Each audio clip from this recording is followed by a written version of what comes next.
नमस्कार मित्रों, स्वागत है आपका हमारे चैनल जेवी डिवोशनल में। पिछले एपिसोड में हमने देखा किस प्रकार से ब्रह्म राक्षस से रक्षा की रोहिताश्व की शनिदेव ने।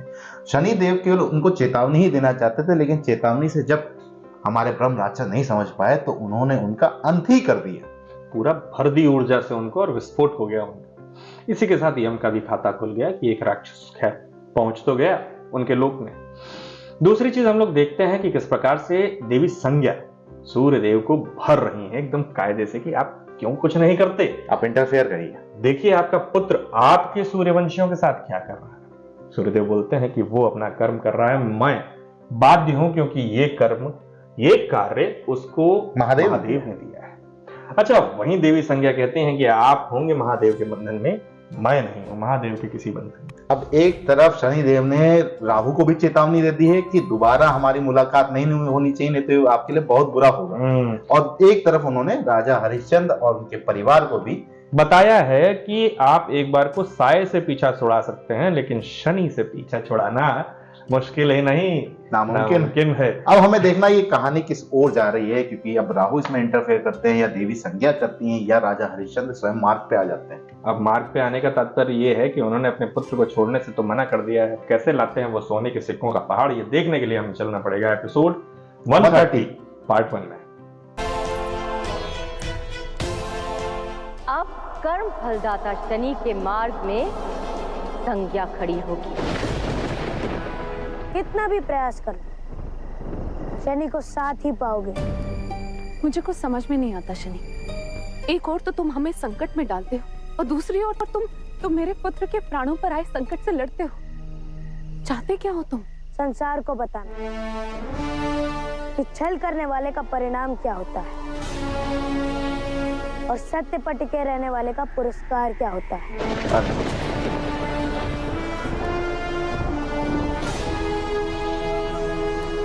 पहले तुमने बिना अनुमति के मेरे राज्य में प्रवेश किया, फिर मेरे व्यक्तिगत प्रकरणों में हस्तक्षेप किया, मुझे और मेरे परिवार को एक जीवन जीने के लिए विवश किया तुमने, और अब तुम मुझे कहते हो कि मुझे सत्य का ज्ञान नहीं, मुझे सत्य दिखाई नहीं देता। जो आंखों से दिखे वो सत्य नहीं, भ्रम होता है। सत्य तो आत्मा से अनुभव किया जाता है।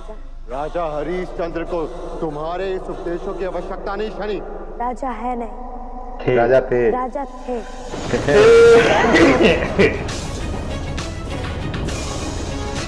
आंखें खोलिए राजा, भ्रम ये है कि आप एक राजा हैं और सत्य ये है कि अब आप एक सामान्य व्यक्ति हैं। इसके शीश पर ऋषि विश्वामित्र का ऋण चढ़ा हुआ है, कर्जे में डूबे हुए हैं।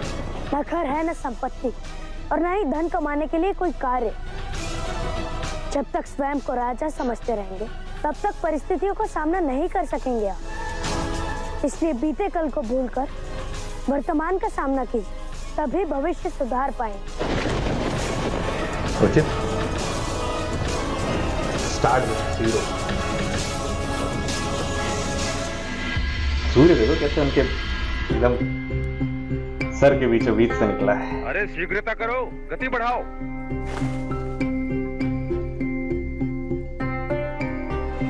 कार्य की शुरुआत नहीं से।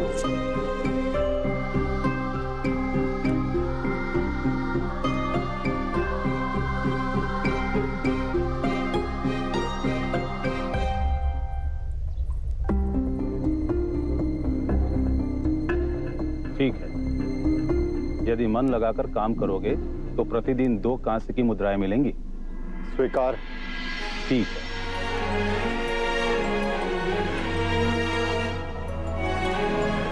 प्रतिदिन चांदी नहीं भाई। किसी को कार्य पर रखने से पूर्व क्या ये जानना आवश्यक नहीं कि वो कौन है, कहां से आया है? ये काम भी नहीं करने देंगे क्या यार? उसे कार्य की आवश्यकता क्या है? बैकग्राउंड हिस्ट्री को जानना आवश्यक है। सुनो, तुम कौन हो और यहीं पर काम क्यों करना चाहते हो? काम भी नहीं करने देंगे भाई। मुझे अपनी पत्नी और पुत्र को भोजन देना है। मेरा परिचय, मैं राजा हरिश्चंद्र हूं।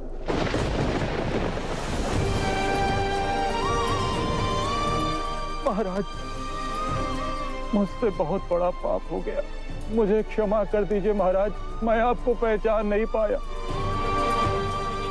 क्षमा की आवश्यकता नहीं है व्यापारी, राजा को भी जीवन यापन के लिए कार्य करना पड़ता है ना। परंतु महाराज, आपको कार्य करने की क्या आवश्यकता है? ये भंडार आपका है, आप आदेश करिए। नहीं व्यापारी, मैं इस समय राजा नहीं, इसीलिए तुम्हारी भेंट स्वीकार नहीं कर सकता, और ना ही मैं भिक्षुक हूँ, इसलिए भिक्षा भी नहीं ले सकता। मैं बस चाहता हूँ कि तुम मुझे अपने यहाँ पर सेवक रखो, जो वेतन सबको देते हो बस वो मुझे भी दे देना। नहीं महाराज, आप यहाँ से जो चाहे ले जा सकते हैं, लेकिन मैं अपने राजा को अपने यहाँ सेवक बनाने का पाप नहीं कर सकता हूँ महाराज। गई नौकरी। बैकग्राउंड हिस्ट्री भी बहुत खतरनाक हो नहीं जाती दे सकते बड़ी हो गई ना, लेवल ऊंचा था। तो कोई बात नहीं, कोई बात नहीं व्यापारी। वो उनके अंदर इस वक्त राजा हरिश्चंद्र जो है वो शनिदेव को फूटी आंख नहीं देखना चाहते भाई। धैर्य रखो तारामती, यहाँ नहीं तो आगे कुछ कार्य अवश्य मिल हर जाएगा। कार्य को कठिन कर दे रहे ना उनके। जितना चाहो प्रयास कर सकते हो राजन।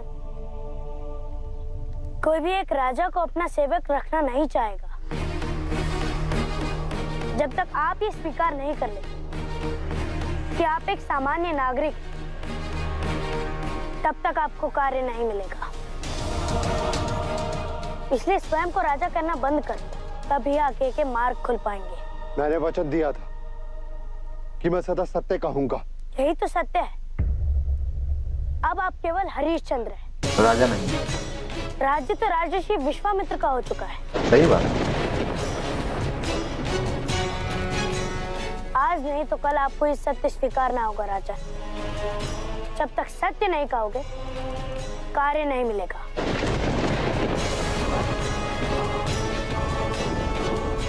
चलो तारामती। समय का खेल निराला, जग में समय का खेल निराला, समय का खेल निराला, जग में समय का खेल निराला। कभी घड़ा अमृत का है ये, कभी है विष का प्याला। समय का खेल निराला, जग में समय। हाँ भाई, क्या चाहिए? मैं राजा हरिश्चंद्र, मुझे आप अपने यहाँ सेवा में रखेंगे? नहीं महाराज, एक राजा को सेवा में रख सकूं इतना साहस नहीं है मुझमें। समय सत्य, इस सत्य से बढ़कर अब ये देखना चाहते हैं कि क्या शनिदेव सही कह रहे थे या नहीं। अपनी पहचान छोड़नी पड़ेगी पुरानी। कभी घड़ा अमृत का है ये, कभी है विष का प्याला। समय का खेल निराला, जग में समय का खेल निराला, समय का खेल निराला।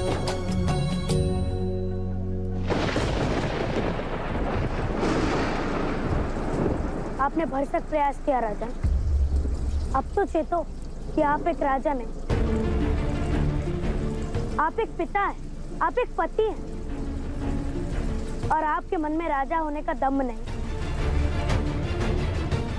वो प्रश्न होना चाहिए जो कि परिवार के मुखिया में होता है कि वो कैसे अपने परिवार का भरण पोषण करे। राजा सदा राजा रहता है। वो जन्म राजा के रूप में लेता है और संसार भी राजा के रूप में छोड़ कर जाता है।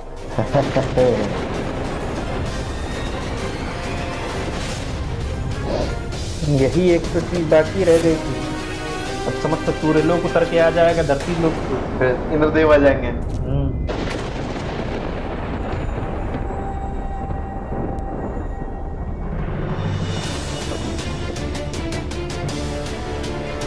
बारिश बंद हो गई भाई। हाँ खाना है, दिल बन गया है भाई। मामूली बात नहीं। सूर्य पत्नी सब देवी है। आश्चर्य मत करो राजन, मैं संज्ञा हूं, सूर्यदेव की पत्नी संज्ञा, और यहाँ एक सूर्यवंशी राजा की सहायता के लिए प्रस्तुत हुई।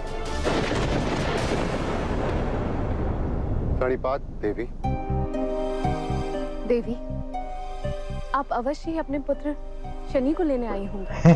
शनि मेरा पुत्र नहीं, वो मेरी छाया से उत्पन्न हुआ है। उसकी जन्मदात्री ने मेरे साथ छल किया और उसी छल से उस शनि का जन्म हुआ। सोचो तारामती, क्या सूर्यदेव और मेरा पुत्र इतना कुरूप हो सकता है?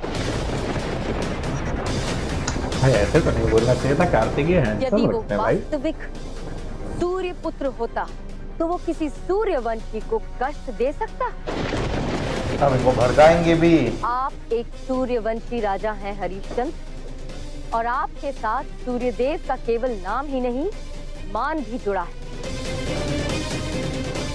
और आपने अपनी जो दशा बना रखी है, उससे सूर्यदेव का तेज लज्जित हो रहा है। इसलिए मैं यहाँ आपको आपकी समस्या का हल बताने आई हूँ। क्यों स्वयं को कष्ट देते हो? सत्य बोलने का वचन तुमने स्वयं नहीं दिया, तुमसे लिया गया। शनि ने तुम्हें परिस्थिति के जाल में फंसाकर तुमसे शपथ ली। यार इसमें मकसद इसकी दूरी पे भी डालनी चाहिए। और जो वचन मन से ना दिया जाए, जो शपथ इच्छा से ना ली जाए, उनका कोई मूल्य नहीं। बिगाड़ा तो डायरेक्टर साहब ने है। तात्पर्य ये है कि अपना दिया वचन तोड़ दो।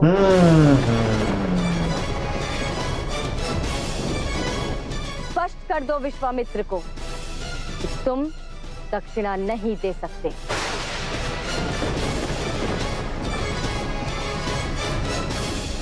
एक सूर्यवंशी होने के नाते मैं अपना वचन कैसे तोड़ सकता हूँ देवी? मैंने कहा ना, जो वचन तुमने दिया वो वचन था ही नहीं। और फिर मैं स्वयं सूर्य पत्नी तुमसे कह रही, विश्वास करो मेरा, कोई तुम्हें दोषी नहीं मानेगा, कोई पाप नहीं लगेगा तुम्हें। तोड़ दो अपना वचन। कुछ एक क्षणों में इस धरती लोक पे मेला दिलों का आता है। जैसे उस वन में लगा था शनिदेव को ढूंढते हुए, वैसे ही कुछ यहाँ पे भी लगने वाला है। और राजा हरिश्चंद्र के मन में एक ही सवाल चल रहा होगा, क्या जिंदगी है यार, वैसे इतनी समस्याएं हैं तो कंफ्यूजन ही कंफ्यूजन पैदा हो रही है, मैं जाऊं किस मार्ग पे? राजा हरिश्चंद्र ये मानने को तैयार नहीं है कि अब वो राजा नहीं रहे। कहने का तात्पर्य ये है कि जिस प्रकार से आजकल हम लोग देखते हैं कि कोई पद यदि किसी व्यक्ति को मिलता है और वो उस पद से भार मुक्त हो जाता है एक वर्ष की अवधि के बाद, 60 साल की उम्र पा जाने के बाद वो रिटायर हो जाता है, लेकिन फिर भी वो अपने घर के आगे लिखा कि घूमता है एक्स फलाने, एक्स डॉक्टर फलाने, एक्स इंजीनियर फलाने। वो ये नहीं समझ पाता कि एक भार था पद का, वो अब उनसे छूट गया है। लेकिन एक और बात होती है, देखिए ये जो इंजीनियर और डॉक्टर लगता है ये विद्या अध्ययन के उपरांत लगता है, तो जो डिग्री आपके पास रहती है फॉर लाइफ लॉन्ग। एग्जैक्टली। लेकिन जो भार है वो मुक्त हो गया है, यानी अब आप किसी के सामने ये नहीं कह सकते कि मैं फलाने विभाग में इंजीनियर हूं या था। यहाँ पे ये राजा थे और राज जितना भी राजपाट था वो त्याग चुके हैं। अब अब जो आपके नए राजा आपने बना रखा है, जिनको दान दिया है, तो आप तो उस पदवी से मुक्त ही हो गए। अब आपके पास राजा का गुण तो है, हाँ। लेकिन राजा का भार नहीं है। ये बात अवगत करने में थोड़ा सा समय लग रहा है राजा हरिश्चंद्र। अब क्या है, राजा हरिश्चंद्र के पास एक ही मार्ग था, वो था शनिदेव के मार्ग पर चलना। लेकिन अभी क्या है, जब देवी संज्ञा प्रकट हुई है तो उनके मन में जितनी भी चीजें दबी हुई थी शनिदेव के लिए मन में भरा हुआ था, तो अब देवी संज्ञा धीरे धीरे निकालेंगी। अब देखना यह है कि देवी राजा हरिश्चंद्र के मन में क्या वो जगह पाती हैं अपने मन का दिया। अब उनके पास दो मार्ग हैं, एक देवी संज्ञा वाला और एक शनिदेव वाला। अब वो चुनाव किसका करेंगे? तो इस चुनाव के लिए हमें चलना पड़ेगा अगले एपिसोड में। फिलहाल इस एपिसोड को करते हैं यही समाप्त। मिलते हैं। तब तक के लिए राधे राधे।